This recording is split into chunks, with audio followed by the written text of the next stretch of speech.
अस्ति वयमिदानीं श्लोकमिमं पठामः। यस्मिन् देशे न सम्मानो न वृत्तिर्न बान्धवाः न च विद्यागमः कश्चित् तं देशं परिवर्जयेत्। यस्मिन् देशे न सम्मानो न वृत्तिर्न बान्धवाः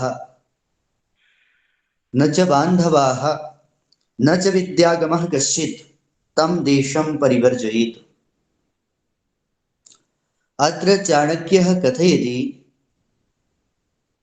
कीदृशं स्थानं वासयोग्यमस्ति, निवासयोग्यं वर्तते। वयं यत्र कुत्रापि गच्छामः तत्रैव वासाय इच्छामः। किं तत्र वातावरणं कीदृशं वर्तते, सुन्दरता कीदृशी अस्ति, वानस्पतिक समृद्धिः कीदृशी वर्तते, तत्सर्वं विलोक्य एव वयम् इच्छामः कि अहम् अत्र वसीयम्। परन्तु चाणक्यः कथयति यत् यस्मिन् कस्मिन्नपि देशे मनुष्यः निवसेत् तत्र किं तत्र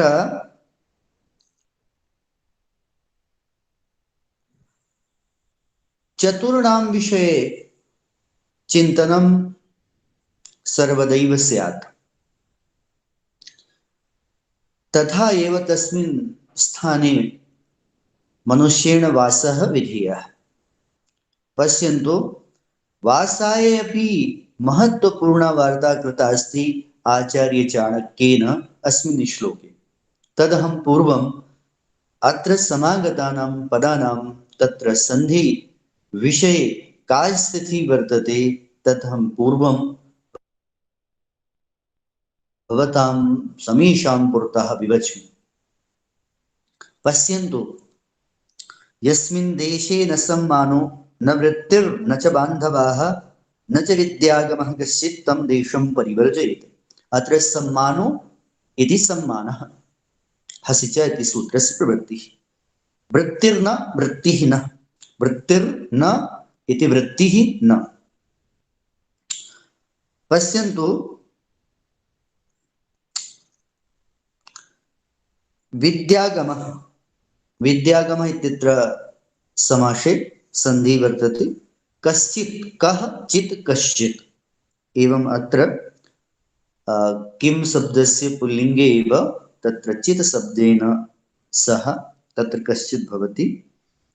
अत्र पश्यन्तु, एतस्य श्लोकस्य अन्वयः कः।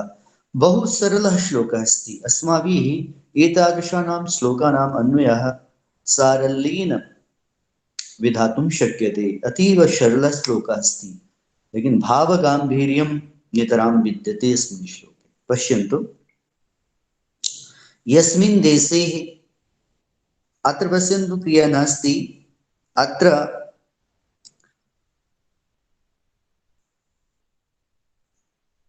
त्रीणि वाक्यानि सन्ति पूर्वं, पुनश्च एतेषु त्रिषु वाक्येषु क्रियापदं न विद्यते। तत्र अस्ति इति क्रियायाः पुनश्च सन्ति इति क्रियायाः आनयनम् अस्माभिः अत्र करणीयम्। यथा पश्यन्तु, यस्मिन् देशे सम्मानः नास्ति, पुनश्च यस्मिन् देशे वृत्तिः नास्ति,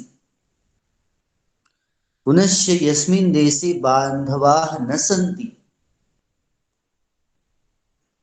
पुनश्च यस्मिन् देशे विद्यागमः न च अस्ति। मनुष्यः, अत्र कर्तृपदमपि नास्ति, मनुष्यः नरः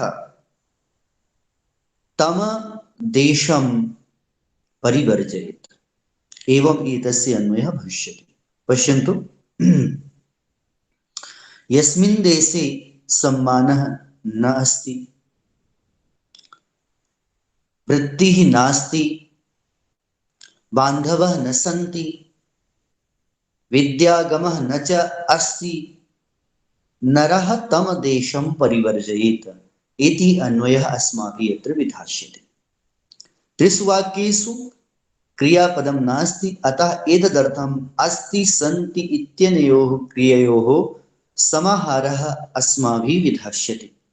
पुनश्च अन्तिमे वाक्ये कर्तृपदं नैव अस्ति, अतः एतदर्थं तत्र नरः इति पदस्य आनयनम् अस्माभिः करणीयं। तत्र पश्यन्तु, तर्हि सर्वमाहत्य अत्र अस्य श्लोकस्य कः अन्वयः अस्ति इति भवद्भिः दृश्यताम्। यस्मिन् देशे सम्मानः नास्ति, न अस्ति, वृत्तिः न अस्ति, बान्धवाः न सन्ति, विद्यागमः च न अस्ति, नरः तम देशं परिवर्जयेत् इति अस्माभिः अन्वयं वयं करिष्यामः। अत्र पश्यन्तु, तत्र समस्तपदानि कानि सन्ति? अत्र एकमेव पदमस्ति समस्तपदं। पश्यन्तु, विद्यागमः, विद्यागमः, विद्यायाः आगमः इति विद्यागमः। अत्र षष्ठी तत्पुरुषसमासः पदे अस्मिन् विद्यते।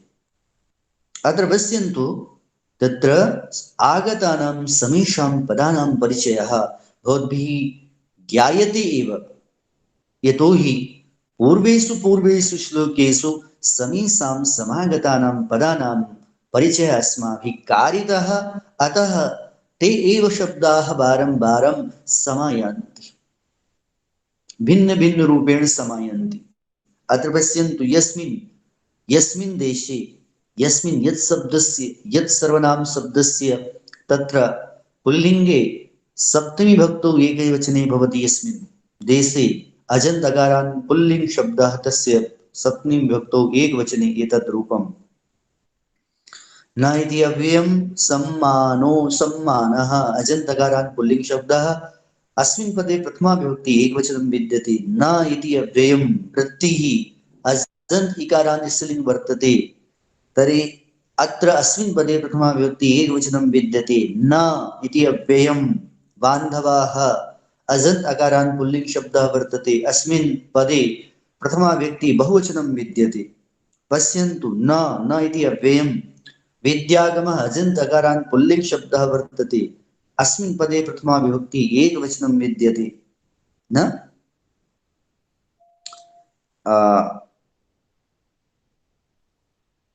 अत्र कश्चित् इति पदं मया त्यक्तमस्ति, अतः पूर्वं कश्चित् विद्यागमः नास्ति एवं वक्तव्यं।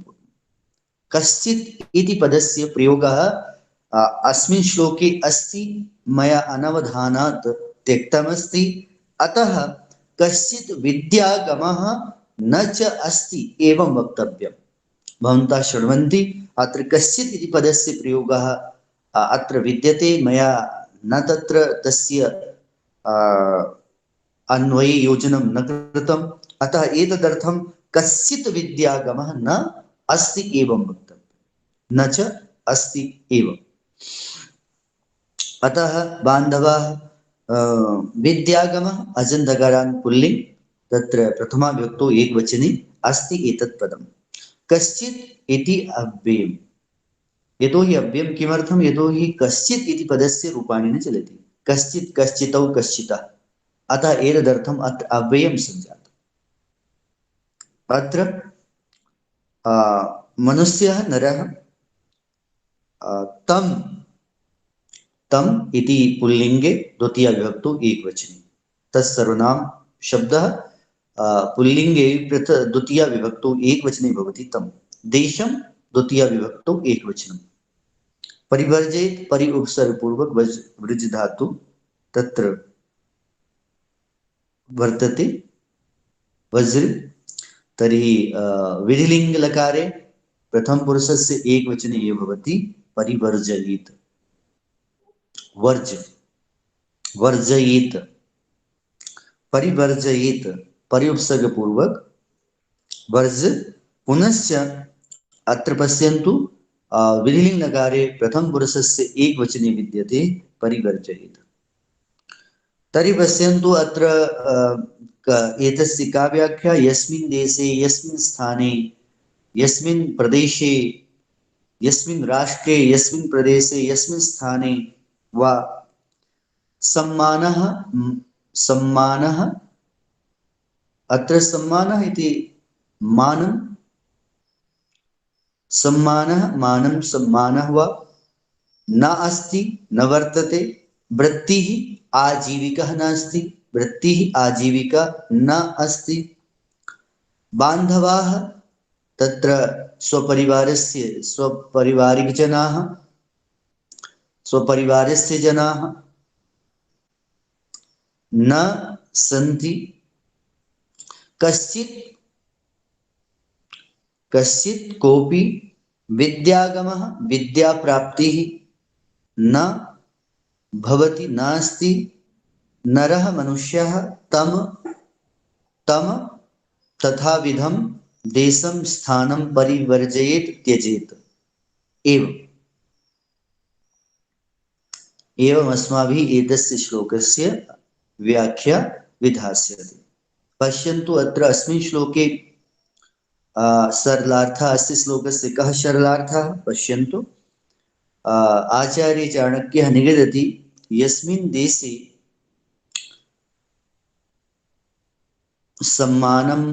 सम्मानः नास्ति, सम्मानकर्तारः जनाः न सन्ति, यत्र आजीविका न भवति, यत्र मित्राणि स्वपरिवारिकजनाः न सन्ति, यत्र विद्यायाः प्राप्तेः साधनानि नैव सन्ति, विद्याप्राप्तिः न भवितुं शक्नोति, नास्ति, अतः तादृशं तथा भूतं स्थानं कश्चिदपि भूयात्, कश्चिदपि भवेत्, सः तं स्थानं तत् स्थानं सः त्यजेत्, तत्र सः न निवसेत्, एवम् आशयः विद्यते।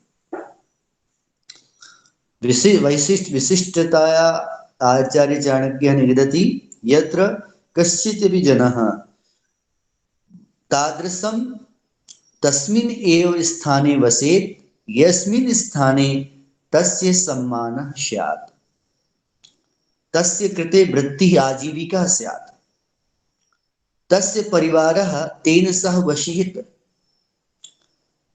तथा तस्य विद्यायाः प्राप्तिः अपि विद्यायाः श्रोतांसि अपि भवेयुः।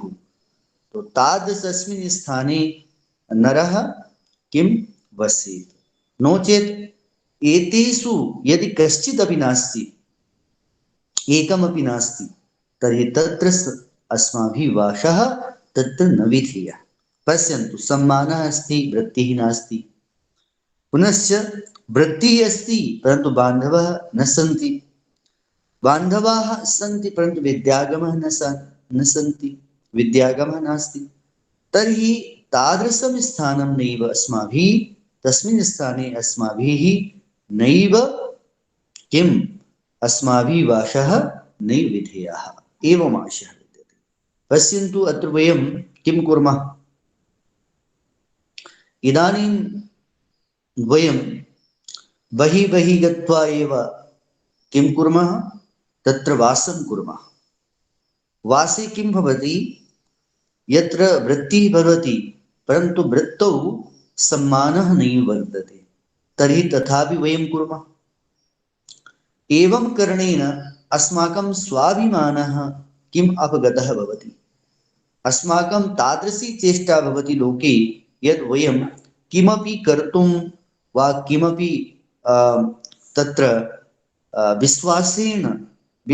विश्वसनीयतया अस्माभिः अग्रे न गन्तव्यं भवति, अस्माकं विश्वासः दृढी न भवति, यत्र मानः सम्मानः अस्माभिः न लक्ष्यते। अतः एतदर्थं मानस्य चिन्ता निश्चयेन विधेया, वृत्त्या सह अपि।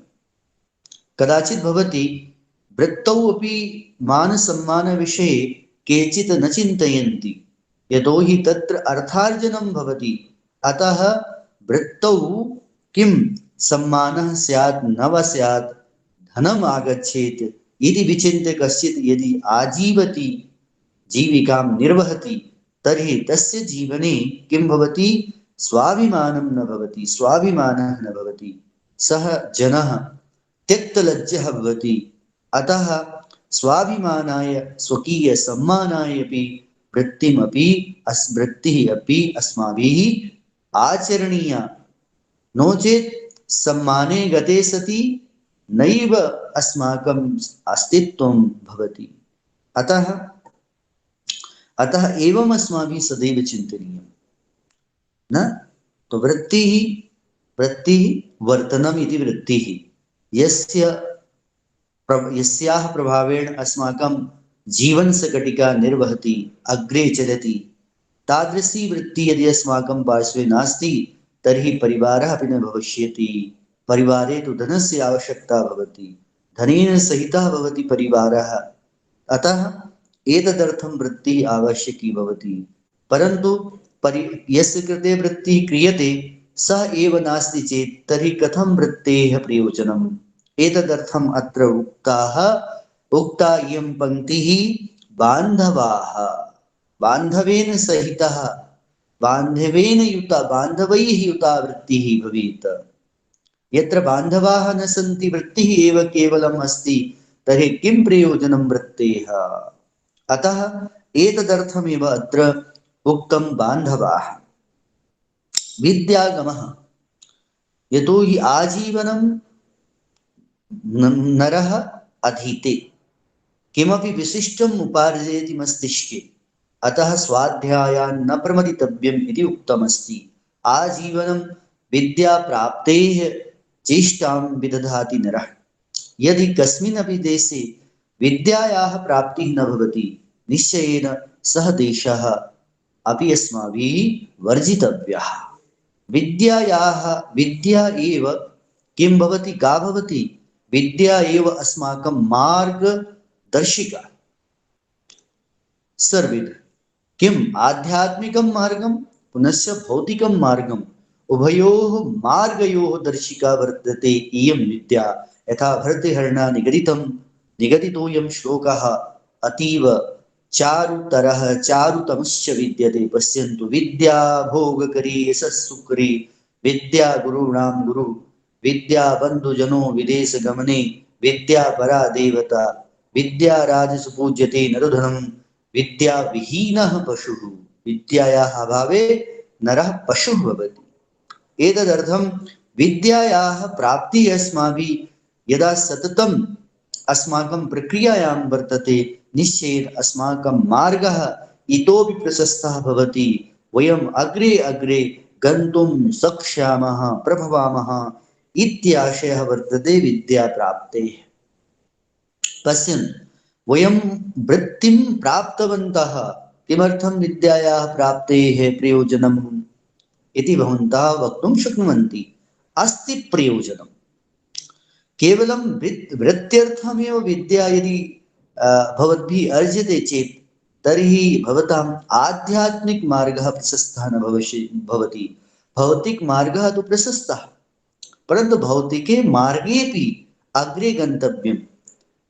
एकस्मिन् स्थाने नैव वासः विधेयः अग्रे अस्माभिः गन्तव्यम् एतदर्थमेव विद्यायाः प्राप्तिः सततं स्यात् अस्माकं जीवने यतोहि किमर्थं विद्यायाः प्राप्त्या एव वयं नूतनाः नवीनविचारशीलाः भवामः एतदर्थं विद्यादानस्य या विद्याप्रदानस्य कृते यदि विदुषां वासः यस्मिन् स्थाने न भवति तत्र स्थानम् अस्माभिः किं करणीयं तद् स्थानम् अस्माभिः वर्जितव्यम् एवम् आशयः वर्तते पश्यन्तु विद्यायाः स्थितिः न स्वाध्यायान् प्रमदितव्यम् यदि वृत्तिं प्राप्तवन्तः जनाः किं कुर्वन्ति विद्यायाः प्राप्तौ किम् अस्माकीनं प्रयोजनं तर्हि अतीव किम् इयं वार्ता प्रयोजनात्मिका वर्तते अतः विद्यायाः प्राप्ति आमृत्युपर्यन्तं विधेयम् आमृत्यु तत्र अस्माभिः विधेयम् यतोहि उभयोः मार्गयोः इयं प्रसादिका वर्तते विद्या। अतः विद्यायाः अर्जनम् अस्माभिः करणीयं। तत्रैव यत्र विद्यायाः विषये चर्चा भवति स तद् स्थानमेव अस्माकं कृते श्रेष्ठं वरं च भवति। अत्र पश्यन्तु, तर्हि विद्यागमः इति आशयः वर्तते। अतः सम्मानः, वृत्तिः, बान्धवाः और विद्यागमः, विद्या प्राप्ति, एते चत्वारः यत्र न सन्ति, एते चत्वारः बिन्दवः न सन्ति यत्र, तत्र कश्चित् अपि जनः वासं न कुर्यात् इति आशयं प्रकटीकरोति। कः? आचार्यचाणक्य इति आशयं प्रकटीकरोति, प्रकटयति वा आचार्यचाणक्य। एक बार हिंदी में आप सभी सुन लें, बहुत ही महत्वपूर्ण श्लोक और जीवन में काम आने वाला श्लोक है। आचार्य चाणक्य श्लोक में बता रहे हैं कि कौन सा स्थान हमारे निवास करने योग्य है, कहाँ हम रहें, कहाँ हम निवास करें। तो उसकी पात्रता को यहाँ पर निर्दिष्ट कर रहे हैं कि देखो, उस स्थान पर न रहें आप जिस स्थान पर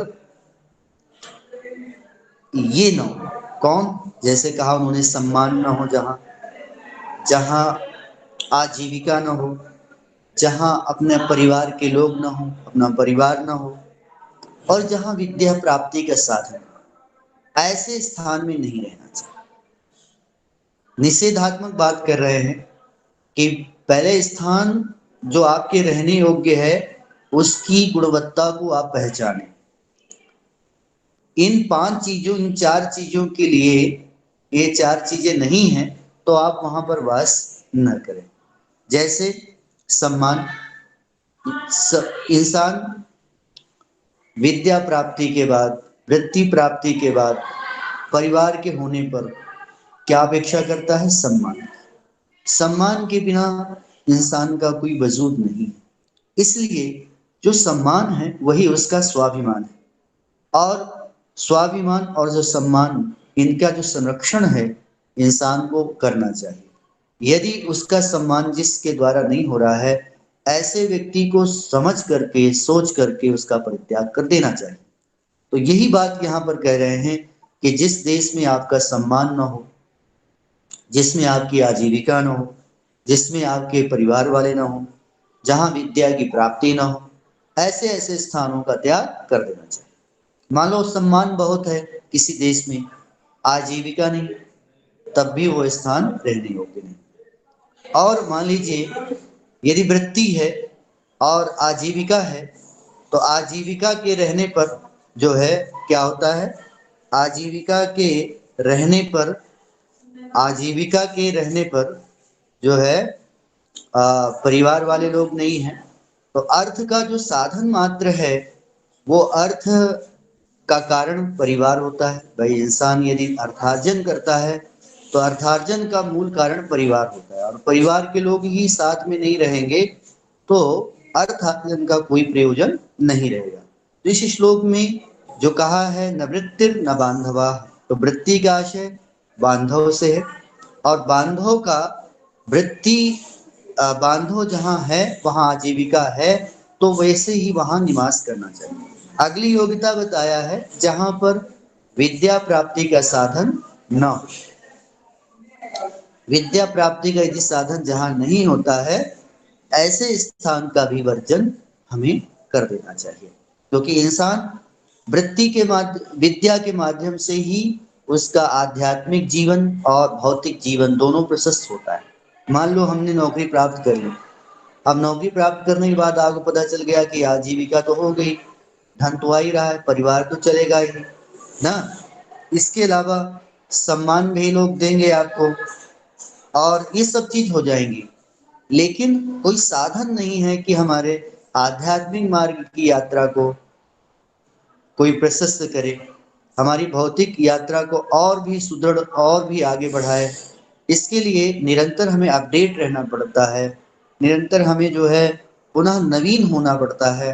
तो इसके लिए जो है यहाँ पर विद्यागम की बात कही है कि सतत हमें विद्या प्राप्ति में, वो चाहे वृत्ति प्राप्त हो या न प्राप्त हो, जो वृत्ति जिनको प्राप्त नहीं होती उसके लिए भी प्रयास करते हैं कि भाई खूब अध्ययन करते हैं, पढ़ते हैं, और वृत्ति प्राप्त भी हो जाती है तब भी वो विद्याध्ययन करते रहते हैं। उसका प्रयोजन क्या है? वो निरंतर आध्यात्मिक और भौतिक मार्ग में अपने आप को आगे बढ़ाते चलें, आगे चलते चलें, क्योंकि रुकने का नाम जीवन नहीं है, आगे बढ़ने का नाम जीवन है। उसके लिए विद्या प्राप्ति के माध्यम से ही हम आगे बढ़ सकते हैं, ना कि रुक करके, ना कि रुक करके आगे बढ़ सकते हैं। तो ये बहुत ही सुंदर श्लोक है, और आचार्य चाणक्य ने कहा है कि ऐसे स्थान पर वास हमें नहीं करना चाहिए, किसी भी व्यक्ति को वास नहीं करना चाहिए, ये चार चीजें नहीं है। अब इस परिप्रेक्ष्य में जो श्लोक इसमें बताया गया है, जो अर्थ बताया गया है, तो आप सभी जितने भी श्रोता हैं, जो सामाजिक हैं, इस पर चिंतन करें, इस पर विचार करें कि वास्तव में इस श्लोक की प्रासंगिकता वर्तमान में कितनी है, इसका प्रयोजन क्या है। इस विषय से इस बिंदु पर विचार करते हुए और इस श्लोक का अर्थ ग्रहण करें, समझें। तो आज बस यहीं तक, और फिर कल हम पुनः अगले श्लोक के साथ आपके समक्ष उपस्थित होंगे।